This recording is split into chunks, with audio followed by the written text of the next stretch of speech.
Chapter 1. The Betrayal of the First Love. Dad, I think it's about time you made things official with Linda. I deliberately broke my usual silence to speak up for Linda, and it caught my father so off guard that he actually reached out to feel my forehead. Are you feeling okay? He asked, staring at me in disbelief. I gave him a small, almost shy smile. I was being childish before, but I thought about it last night. You're the only family I have left now, Dad. If it makes you happy, I'll support you, whatever it takes. He hesitated, his doubt flickering for a moment, but it didn't last long. The thought of finally being able to marry Linda had already drowned out his better judgment. Without another word, he bolted out of the room, eager to share the good news with her. As I watched him leave, the corner of my lips curled into a cold, calculated smile. Go ahead, Dad. If you're so desperate to destroy yourself, why would I stop you? In my previous life, Linda played her part perfectly. To my father, she was the picture of kindness and grace, a pure-hearted woman who deserved nothing but admiration. But underneath her carefully crafted mask, she was a wanted criminal, a fugitive whose crimes would make anyone's blood run cold. She'd changed her name and appearance to evade capture, which is why no one recognized her. I only uncovered her secret by accident, and when I warned my father, he completely dismissed me. But unlike him, I had leverage. I owned 20% of the family company, shares my grandfather had left me before he passed. I threatened to sell those shares to my father's rival if he dared marry that woman. The financial fallout would have been catastrophic. That move, combined with Linda and her son's constant manipulations, turned my father against me completely. He hated me with every fiber of his being. I think there wasn't a day he didn't wish I'd just drop dead. But this time I wouldn't stop him. In fact, I'd help him. I'd plan the wedding myself, make it grand and unforgettable. I'd watch as he fell, step by step, into the abyss, until there was nothing left but regret and despair. 2. The wedding was spectacular, and for the first time in my life, people praised me for being a devoted and selfless daughter. My father even transferred me a large sum of money as a reward. Of course, I accepted it without hesitation. After the wedding, Linda and her son Liam moved into our house. I welcomed them with open arms, even going so far as to prepare their rooms personally. But Liam wasn't satisfied. He had his eyes on my room. Liam, don't be ridiculous. That room belongs to your sister. Linda scolded him gently, giving me an apologetic look. I stayed silent, pretending to be conflicted. Liam, however, wasn't having it. It's just a room. Are you really that selfish? The moment my father saw Liam's displeasure, he immediately stepped in. Move your things out, he ordered me coldly. From now on, that room belongs to Liam. But I've lived there for over 20 years, I said softly, clutching the hem of my shirt like a child trying to hold on to some sense of security. Does it matter where you live? Just hurry up and move. Stop wasting everyone's time. My father shot me a sharp glare before turning to comfort Liam. Linda doted on her son, and my father in turn doted on Linda.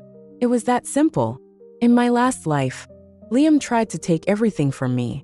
Whenever I stood my ground, he'd run crying to my father, claiming I made him feel unwelcome in the family. Linda, of course, would threaten to leave.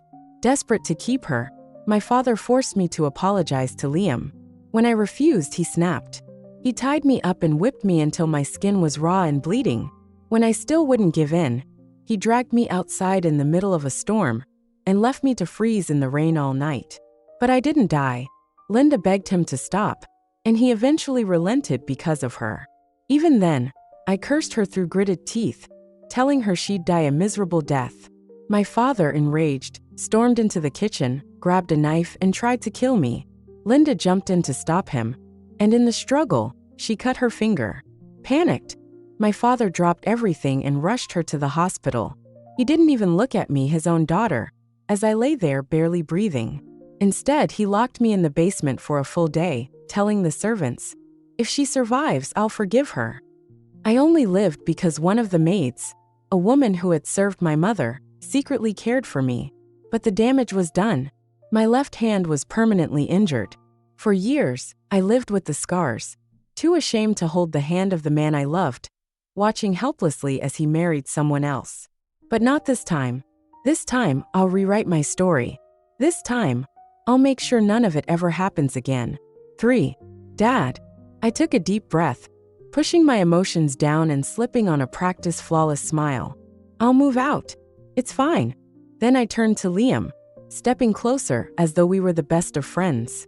You're the older brother now. As your little sister, of course. It's my job to let you have whatever you want. Liam blinked, completely caught off guard. He hadn't expected me to go along with this so easily. Jenna, if you don't want to, just say so. Linda jumped in quickly, her tone full of false concern. There's no need to make yourself uncomfortable. She was playing her role perfectly, pretending to defend me while actually trying to provoke me. She wanted me to throw a tantrum, to make a scene, so my father would lose patience with me. But if that's what she was hoping for, she was about to be disappointed. It's okay, I said softly, my voice as sweet as honey. It's not a problem at all. As long as you're happy, Dad will be happy.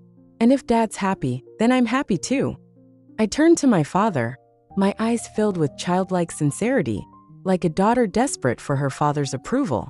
Exactly. My father puffed up at my words, looking pleased with himself. I'm your father. What I say is law. You're absolutely right, Dad, I said, nodding obediently, my smile never faltering. Linda's face darkened ever so slightly. She'd failed to stir up any trouble, but she knew my father well enough not to press the issue. And just like that, Liam was officially moved into my room. It didn't take long for him to start rubbing it in. Every day, Liam found a new way to flaunt how much better my father treated him than me. But instead of getting upset, I leaned into it. I even offered him my car. You should take it, I said, handing over the keys.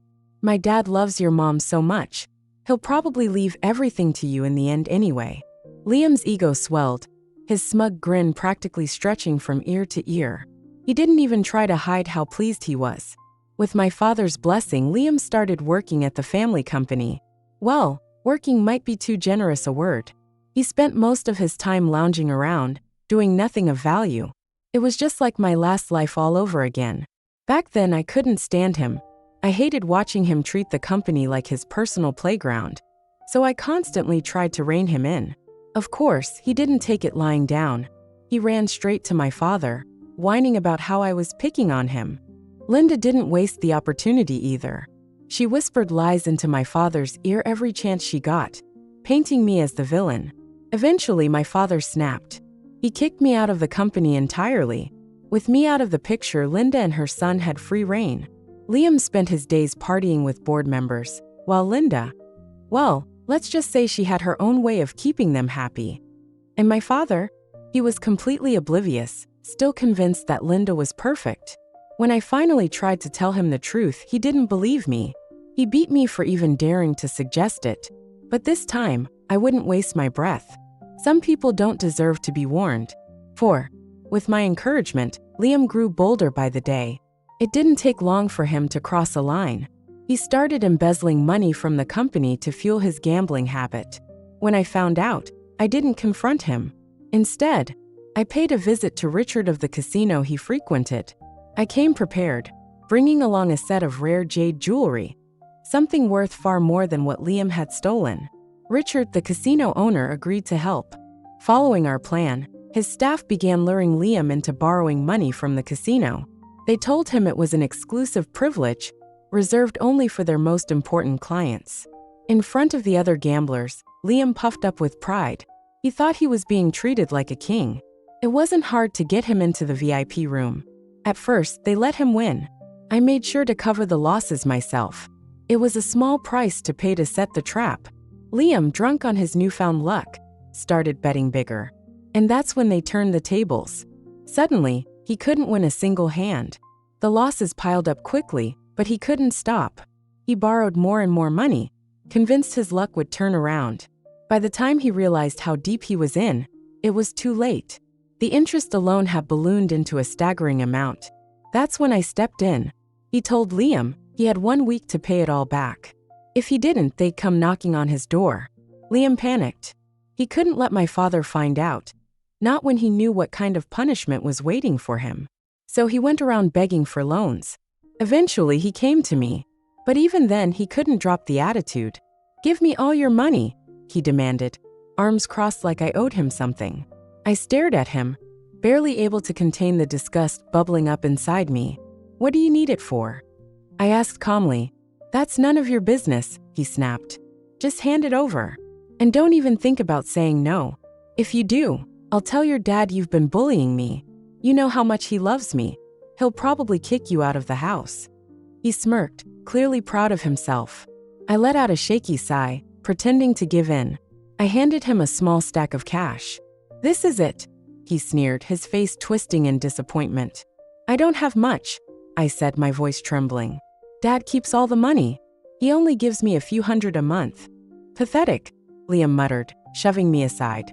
"Even the cleaning lady makes more than that." I stumbled back, catching myself against the wall. A bitter smile crossed my lips. He wasn't wrong. I'd spent years working myself to the bone for the company, pulling all-nighters and drinking with clients until I ended up in the hospital. And what did I have to show for it? A pathetic allowance, barely enough to survive. Once, I'd asked my father why he treated me this way. His answer was as cruel as it was simple. "The child of a whore doesn't deserve my money. Everything I have is for Linda and her son." "Fine, Dad. If that's how you feel, I'll make sure you get exactly what you deserve." 5. "Liam," I called out sharply. He turned around, frowning. "What do you want now?" "If you're really in a bind," I said, lowering my voice with just the right amount of hesitation, "I might have a way to get you the money." That got his attention.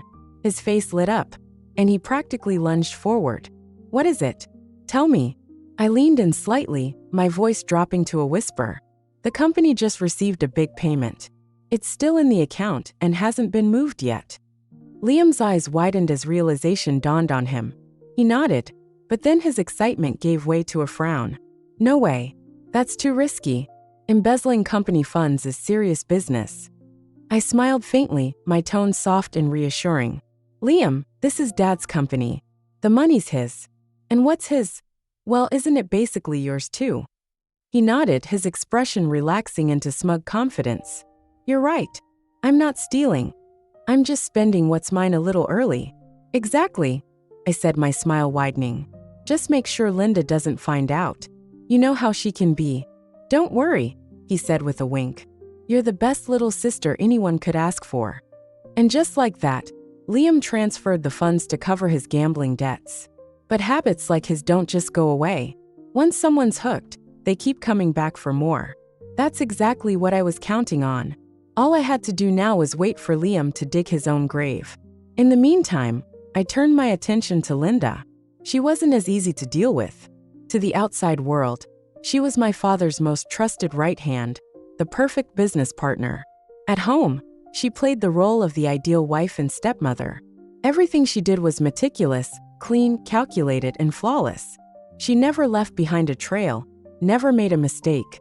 If she weren't so careful, she wouldn't have evaded capture for over a decade, even with a bounty on her head.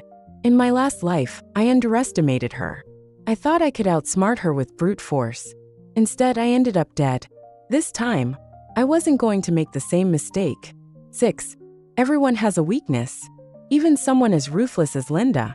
Her weakness was Liam. So my plan was simple: destroy Liam and watch her fall apart. But I underestimated just how far my father would go for her. When Liam's embezzlement came to light, and the police showed up at the door, my father didn't hesitate. He chose to protect Liam. And worse, he wanted me to take the blame. "You've completely lost it," I yelled, staring at him in disbelief. "I've never been more clear-headed," he said, his tone cold and resolute. "You'll do what I tell you, or so help me. I'll dig up your shameless mother's corpse, drag it out for the world to see, and throw it in the ocean to feed the fish." His words hit me like a slap. "Why do you hate her so much?" I demanded, my voice breaking. It was a question that had haunted me my entire life. In my last life, I'd died without ever learning the answer. His expression twisted with fury, his eyes bloodshot. "You want to know why?" he growled. "Because she cheated on me. She had an affair while we were married. My mother caught her in the act. And instead of owning up to it, your mother and her lover murdered her. They didn't even leave enough of her body for me to bury. His voice cracked with rage, and for a moment, I thought he might actually hit me. That's not true, I whispered, sinking into the sofa as my legs gave out. The mother I remembered wasn't capable of something like that. She was kind, selfless, and devoted to her family. She would never have done the things he said. Are you saying she might not even be your daughter? Liam chimed in, his tone smug and mocking. Don't talk nonsense, Linda cut in, shooting him a warning look. Then, with her usual calm and soothing demeanor, she stepped forward. This has to be a misunderstanding, she said gently. I knew Jenna's mother. We got along well. And I never got the impression she was that kind of person. She turned to my father, her voice softening. And Jenna looks so much like you. She must be your daughter. She's mine, my father said darkly. Do you think I'd let some bastard live under my roof all these years if she weren't? Then his attention snapped back to me, his gaze hard. Get up. You're coming with me to turn yourself in. I'm not going, I shouted, struggling as he grabbed my arm. His patience ran out. He struck me hard across the head, and I crumpled, my vision spinning. Before I could recover, he dragged me out of the house. Linda followed us, shouting after him, begging him to let me go. Please don't do this to her. She's just a child. But as I sat in the car, dazed and barely able to move, I caught a glimpse of her in the rearview mirror. She wasn't crying. She was smiling, a cold, satisfied smile that sent a chill down my spine. 7. On the way to the police station, I forced myself to breathe. There was no point in appealing to my father's heart. He didn't have one where I was concerned. So I decided to aim somewhere else. You think Linda's this virtuous, perfect woman, don't you? I started, my voice sharp. But she's filthier than the gutter. Every time you're away on business, she brings men home. Different men. And the two of them, they don't even bother leaving your bed. Shut your mouth, he roared, his voice shaking with rage. Say one more word about her, and I'll tear your tongue out right here. I leaned back against the car door, giving him a mocking smile. Oh, come on. You've thought about it, haven't you? Don't act like you haven't noticed. I know about the cameras you secretly installed in the house. The car screeched to a halt. He spun around in his seat, his eyes boring into me with such fury it felt like he wanted to kill me right there. You're pathetic, I sneered, keeping my voice calm and steady. Your entire life, you've been played by women who know exactly which strings to pull. You're nothing but a puppet. It worked. His hand shot out to hit me, but I slid out of reach. Furious, he stormed out of the car, slamming the door so hard the entire vehicle shook. The moment he opened the back door to grab me, I kicked him square in the chest with everything I had. Arg! He staggered backward, caught completely off guard, and fell to the ground. I didn't waste a second. I bolted. Stop. Get back here, he bellowed, his voice echoing behind me. I ran like my life depended on it, darting down streets and weaving through alleys. But no matter how fast I went, I couldn't shake him. His footsteps pounded closer and closer, and panic clawed at my chest. Just as I thought I was out of options, a door to a nearby house creaked open, and a hand shot out, grabbing me by the arm and yanking me inside. The door slammed shut behind me, cutting off the sound of his footsteps. I crouched low, peering through the crack in the door. My father stopped just outside, scanning the street. He turned toward the house. I held my breath as he stepped closer. Closer. Before I could react, the person who'd pulled me and shoved me further back, pushing me behind a wall. I stumbled into the shadows just as the door creaked open. Excuse me, came my father's voice, sharp and demanding. Did you see a girl run by? About this tall, with a mole under her left eye? Nope. The voice that answered was calm and dismissive. Familiar. Why are you still standing here? The man added, his tone turning impatient. Get lost.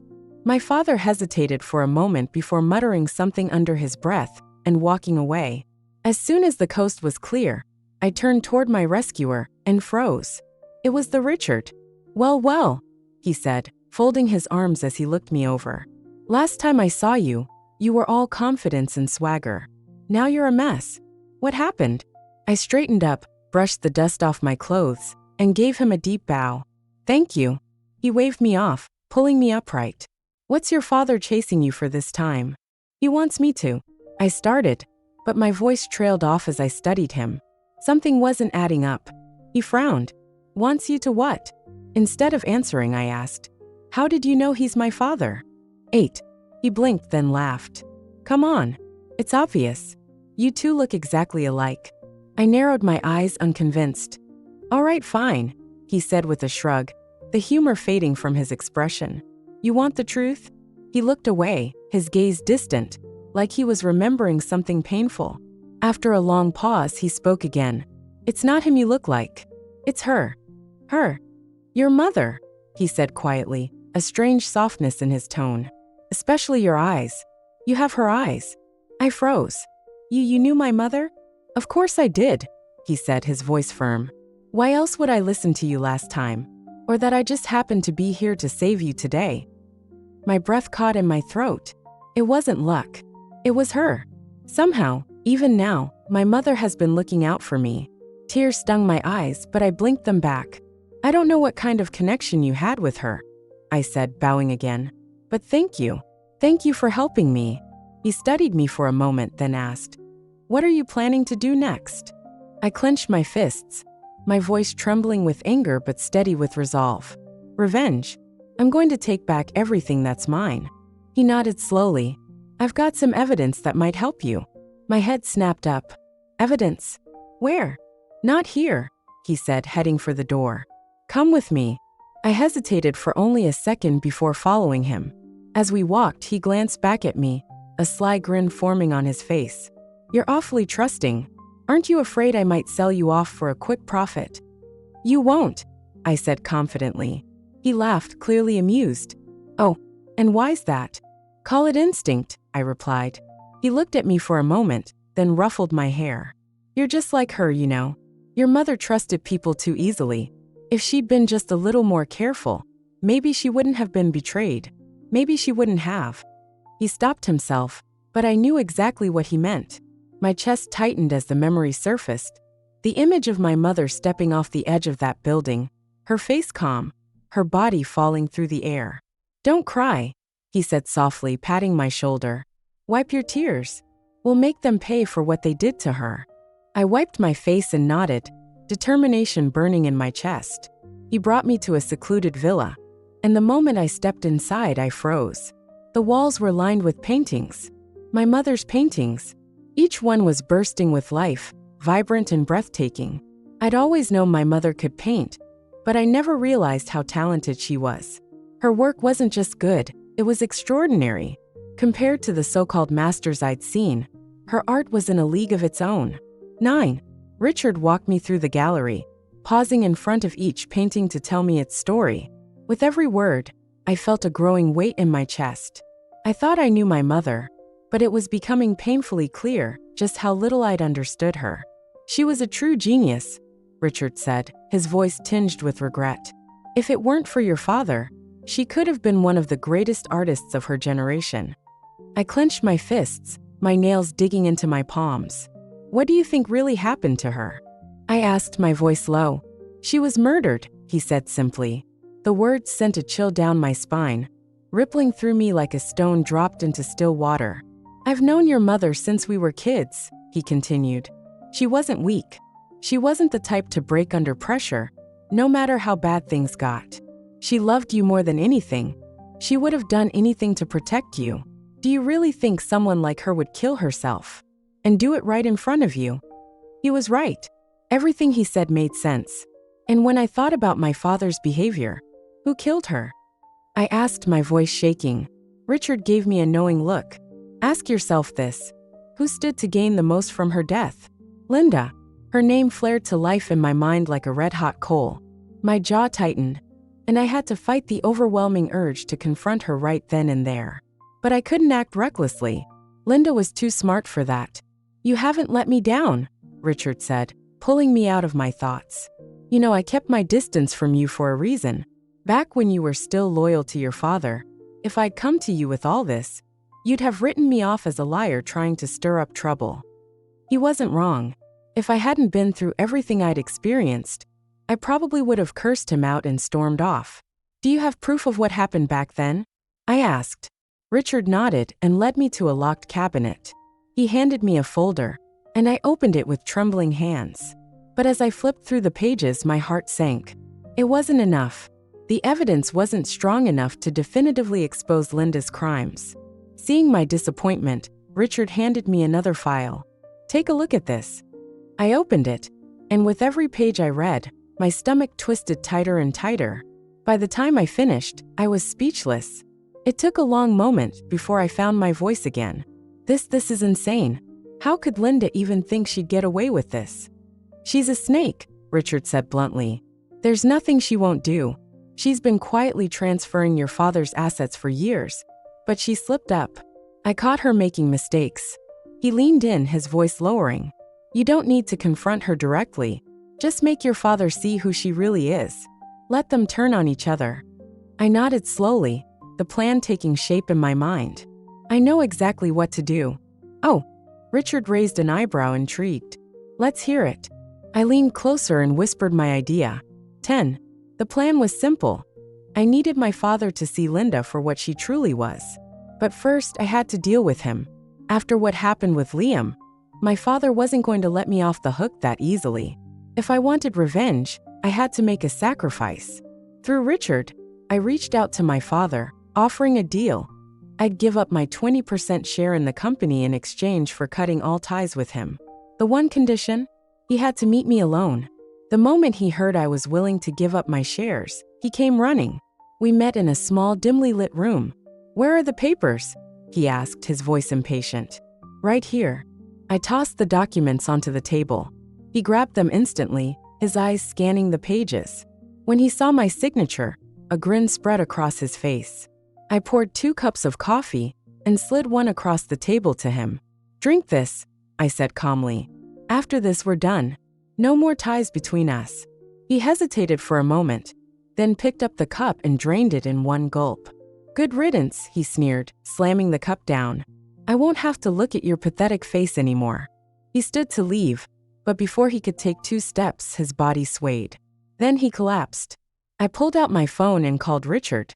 "He's ready." Minutes later, Richard arrived, bringing with him a well-known psychiatrist. Together, they began the process of hypnotizing my father. What he revealed under hypnosis made my blood run cold. He'd been drugging my mother for years, secretly slipping pills into her food and drink that threw her emotions into chaos. By the time she realized what was happening, it was too late. The drugs had already made her dependent. And the worst part, those pills weren't just addictive. They were designed to destroy her sanity, to leave her spiraling into madness. In the end, my father had convinced her that the only way to protect me was to take her own life. He'd driven her to the edge and then pushed her over. I stared at him, unconscious and defenseless on the floor, and my rage boiled over. I grabbed a knife, ready to end him then and there. Richard caught my wrist just in time. "Don't," he said sharply. "He's not worth it. Let them destroy each other. That's what you wanted, isn't it?" I stood there trembling, my breath coming in short, ragged gasps. Slowly, I let the knife fall from my hand. "You're right," I said, my voice bitter. "Killing him would be too kind."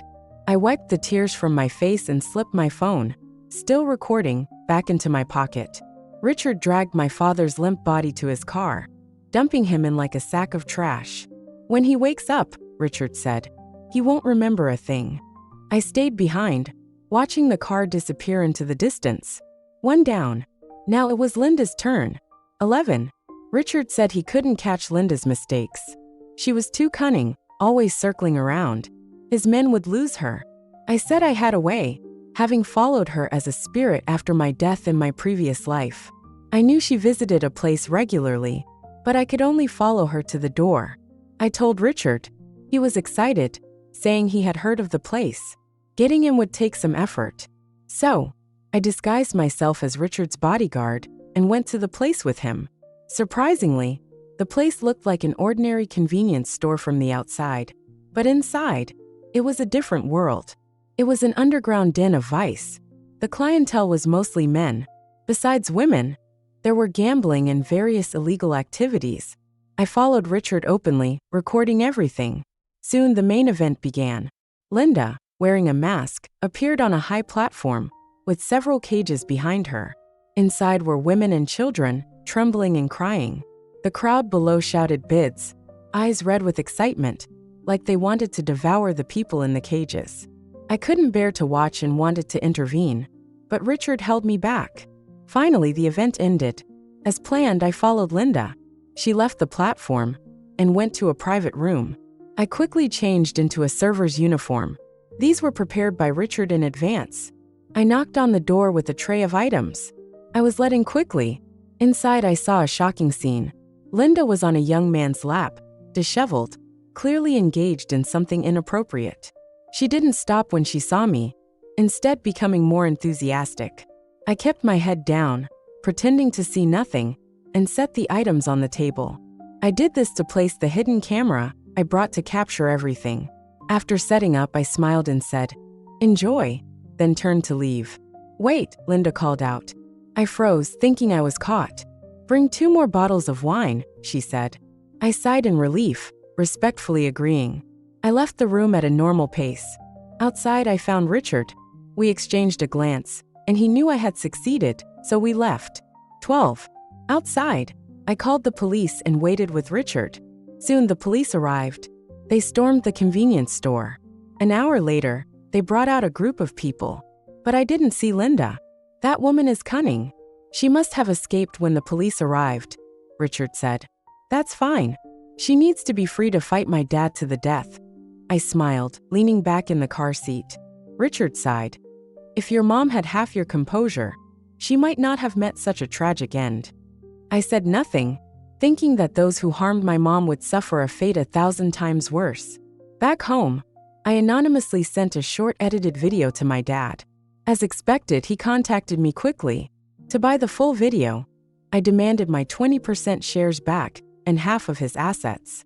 Given his obsession with Linda, he would agree. Sure enough, he did. Richard sent someone to meet my dad, who destroyed the video after receiving the money. My dad thought everything was settled and left. Richard asked, "Why isn't he angry? Linda cheated on him." "My dad seems calm, but he'll explode at home."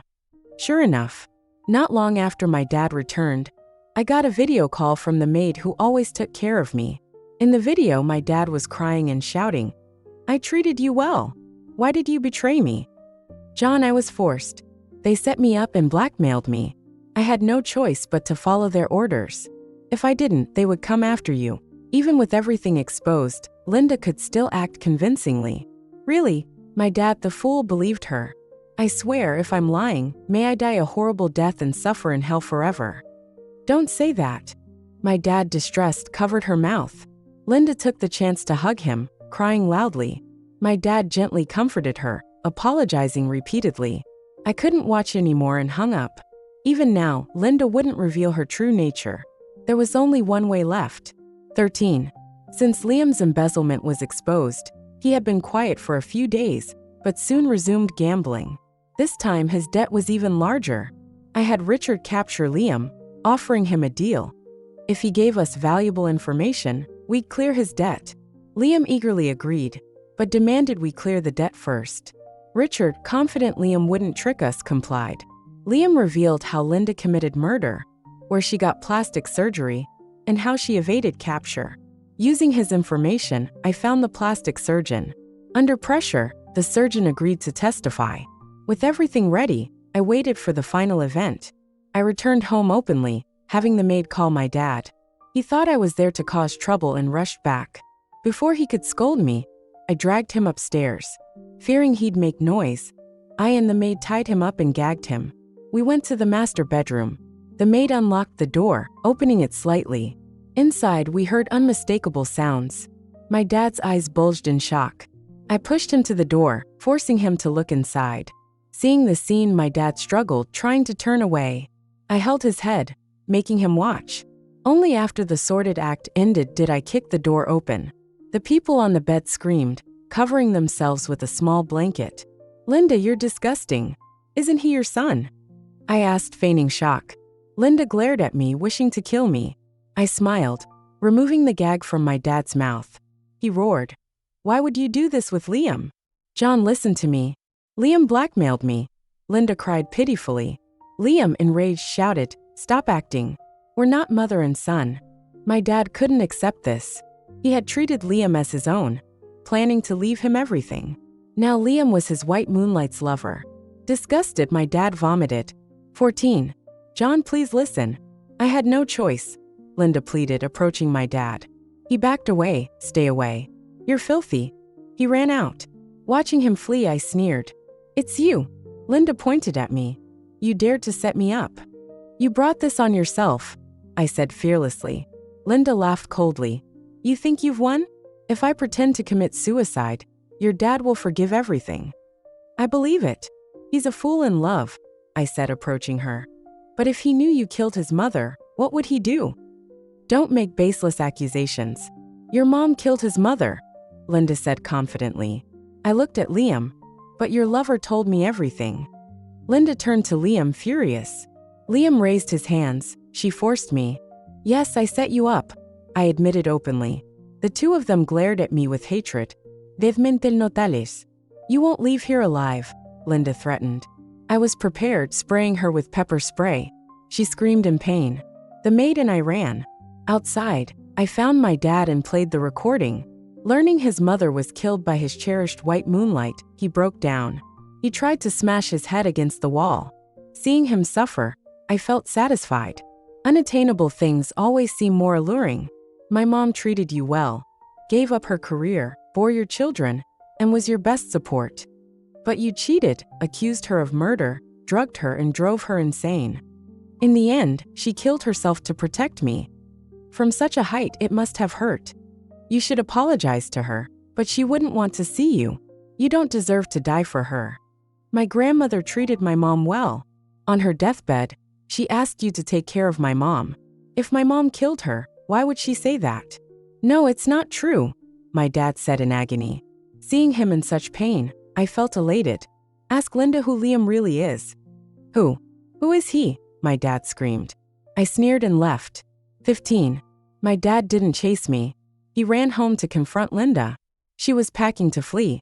He grabbed her things and smashed them. Why are you acting crazy? Linda pushed him. He grabbed her hand. Who is Liam? My son, she said, rolling her eyes. He pushed her. You lied. You said my mom was murdered, but it was you. You said you saved me, but it was someone else. Linda knelt, crying. I loved you too much and made mistakes. Your mom opposed us and we argued. I didn't mean to push her. When you woke, you held my hand, saying I saved you. I didn't have time to explain. Even now you lie. You whore. He slapped her repeatedly. Linda screamed, her stomach kicked. She fought back, hitting him with an ashtray. He dodged, but his head bled. Seeing his blood, he was filled with murderous rage. Ah, he roared, charging at her. As a fugitive, Linda wasn't easy to handle. She ran, throwing things at him. But he was crazed, catching her by the pool. He held her underwater. She soon begged for mercy. Tell me, who is Liam? She trembled but didn't speak. He dunked her again, pulling her out when she stopped struggling, kicking her stomach to expel the water. He kicked so hard she coughed blood. Seeing he wouldn't stop, she finally confessed.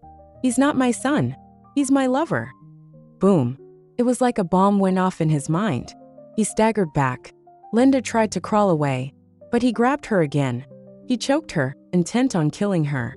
Once loving partners, now they wanted each other dead. But he didn't succeed. The maid called the police, who arrived and arrested them. Linda was sentenced to death. My dad received a heavy sentence. Before starting his prison term, he asked to see me. I thought about it and went. Seeing him aged, I felt nothing. He was cautious, eyes full of regret. I'm sorry, he said. I know it sounds insincere. Thank you for seeing me. Are you done? I stood to leave. He panicked. Can you tell your mom I'm sorry? Now you regret it? Pathetic, I mocked. He smiled bitterly, crying, Yes, I deserve this. Your suffering is just beginning, I smiled. He trembled in fear. I won't tell my mom anything. She'd be disgusted by your name. Live with guilt, pain, and anger. Suffer every day worse than death. I left. His anguished cries followed me, calling my mom's name, apologizing to my grandmother. I felt nothing, looking up at the blue sky, smiling. Mom, I avenged you. In a daze, I seemed to see my mom waving from the sky. I didn't dwell on sadness. There was still Liam to deal with. Though Richard had people watching him, he escaped. Richard and his men searched but found nothing. But I knew where he'd go. I told Richard and we went. It was an ordinary apartment complex. We arrived as Liam was leaving with luggage. A young woman followed, complaining. "You didn't tell me about this trip. I didn't prepare. You said you didn't get money from that old woman. But now you have money for a trip." "Shut up and hurry," Liam snapped. The woman huffed, speeding up. Liam turned and saw us, freezing for a moment before grabbing the woman and retreating to the window. "Don't come closer, or I'll throw her out," he threatened. I laughed. "Go ahead. She means nothing to me. You're a cold-blooded monster. This is a life." Liam shouted. "Now you talk about morality? When you deceived Linda, using her money to keep women, did you think about being a decent person?" I approached, Richard following closely. "If Linda knew you had women outside, she'd kill you and feed you to the dogs." "Don't scare me. Linda was caught. She won't show up here," Liam sneered. The next moment he was slapped hard. By the woman. "Bastard, you dare touch me." She kicked his leg. Liam howled, bending over. Richard ordered his men to restrain him. I thought it was over. But as we reached the complex entrance, Linda appeared from the shadows. She had escaped. Holding a knife, she charged. Richard and his men shielded me, but Linda went straight for Liam. Seeing her expressionless face, Liam knew he was in trouble trying to run. But he tripped. Linda caught him. "What are you doing?" Liam asked, trembling. She replied coldly, "You cheated on me. I gave you a good life, but you betrayed me." It was her. She seduced me. "I was forced," Liam lied. Linda didn't believe a word, stabbing him repeatedly. Liam died without a chance to scream. But she wasn't satisfied, turning him into a pincushion. When the police arrived, she was laughing maniacally. "Now it's your turn," she said, turning to me with a devilish smile. I stepped back. Richard covered my eyes, and I heard a gunshot. Linda was dead. With everything settled, I left my assets to Richard to manage and traveled, seeking my true life.